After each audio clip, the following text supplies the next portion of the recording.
Have you ever wondered what goes through the mind of a narcissist when you finally decide to go no contact and disappear from their life? Do they feel betrayed? Do they regret their actions? Or do they just become more determined to regain control over you?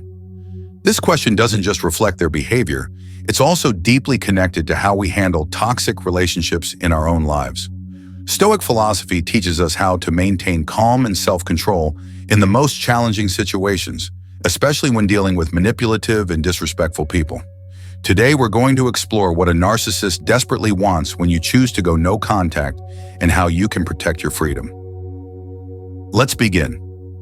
1. Narcissist's initial reaction. When you go no contact with a narcissist, their first reaction is often disbelief and confusion. They are used to controlling and dominating others, so your decision to cut ties completely disrupts their sense of power. For a narcissist, you are part of their narrative, a piece in their story that they believe should never leave. They think that, like everyone else, you're too emotionally attached to stay away for long. They might think that you'll regret your decision, that you'll miss them, or that you can't live without the validation they provide. They rely on emotions like guilt, loneliness, or the desire for closure to manipulate you back into their orbit. For them, these emotions aren't weaknesses, they are tools to exploit. The narcissist believes that at some point, you'll second-guess your decision and come crawling back, proving to them that they're indispensable. When you cut contact, they're often left in silence, and that silence becomes a weapon in their manipulation strategy. By withholding their reaction or ignoring you, they create a psychological tug-of-war, forcing you to question your decision. They hope that you'll reach out to get answers, and by not responding, they maintain the illusion of being the one in control. This silent treatment is all part of their plan. They're testing how strong your resolve really is. In this quiet battle, they believe you'll eventually come back to them, further feeding their need for control. But if you stay firm in your decision and continue moving forward, you deny them the victory they crave. The Stoic wisdom here is clear. Don't let their manipulation draw you back into chaos. Instead, focus on your own inner peace and maintain the strength to protect your boundaries. 2. Silence as a strategy. One of the most powerful things you can do when dealing with a narcissist is embracing silence. It might sound simple, but trust me, it works wonders.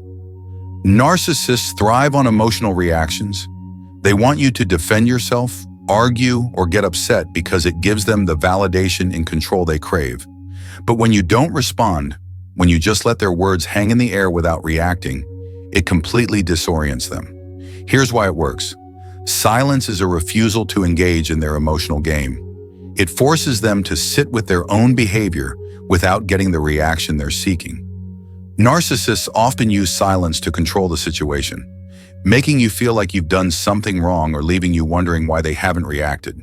But when you choose silence, you take away their power. They can't manipulate you if they aren't getting any emotional feedback from you. When a narcissist goes quiet after you've gone no contact, they're hoping to provoke a response. They want you to reach out, to give them the satisfaction of knowing they still have control over your emotions. This silence isn't indifference, it's a strategic move designed to keep you emotionally tethered to them. By not engaging, you show them that you are no longer willing to feed their narrative. The Stoic approach here is clear. Silence is your weapon for reclaiming your peace. It's not about being passive, it's about being actively detached from their manipulation. You're saying, I don't need you to validate me, I can stand firm on my own. This silence speaks volumes, not only to the narcissist but also to yourself.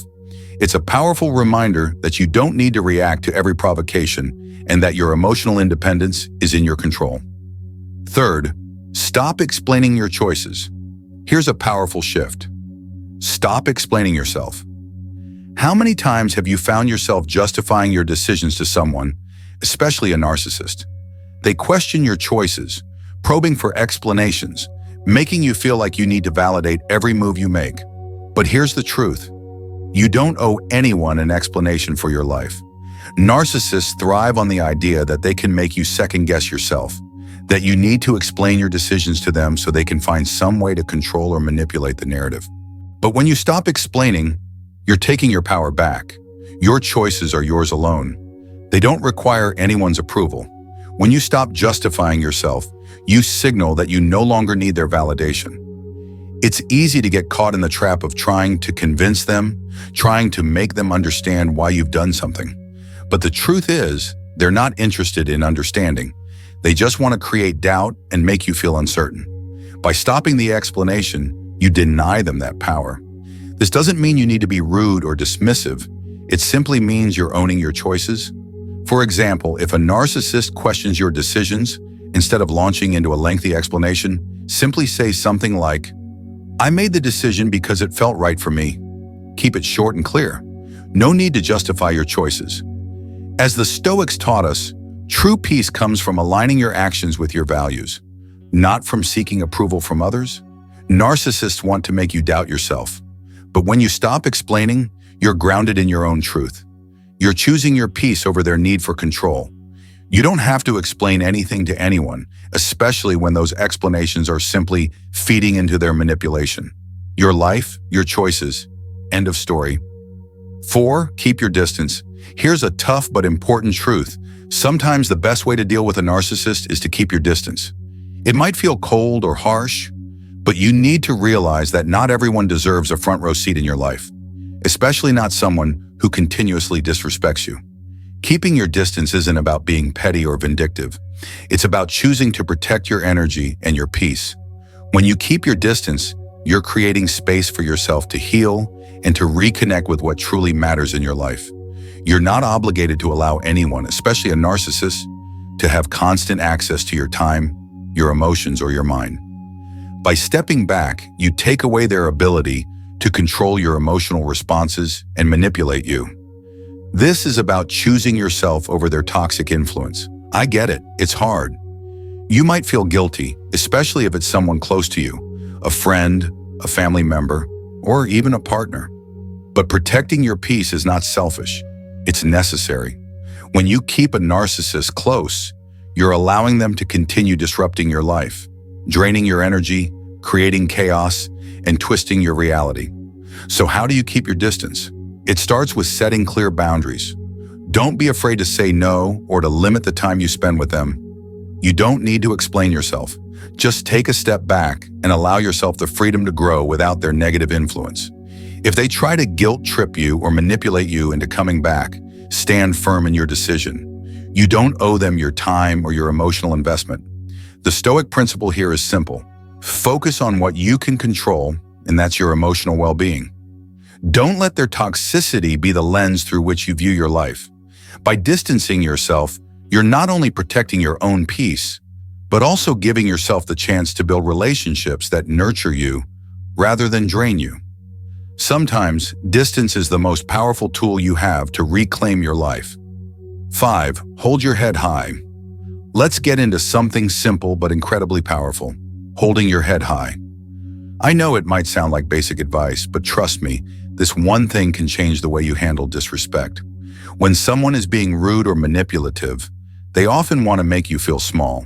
They want you to doubt yourself, shrink away, or lose your confidence. But when you stand tall and hold your head high, you send a message without even saying a word. You show them that nothing they say can touch your worth. Here's the thing. Confidence is one of the most uncomfortable things for a narcissist to deal with. They thrive on controlling and dominating others, but when you refuse to let them make you feel small, it disrupts their power.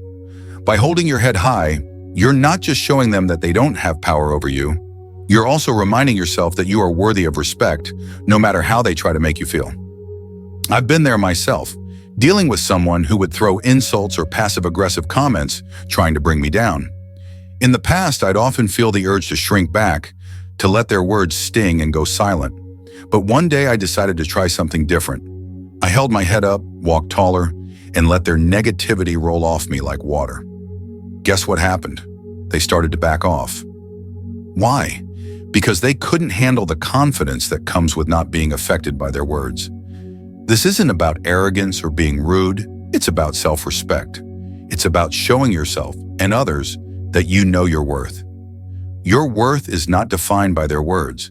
When you stand tall, you remind yourself that you don't need anyone's validation but your own.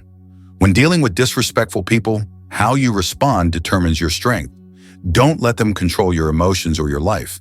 By setting firm boundaries, standing strong in your values, and maintaining your calm, you'll find the power to protect yourself from manipulation.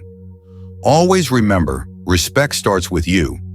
If you found these lessons helpful, don't forget to subscribe to The Stoic Beacon to continue exploring Stoic principles and applying them to your daily life.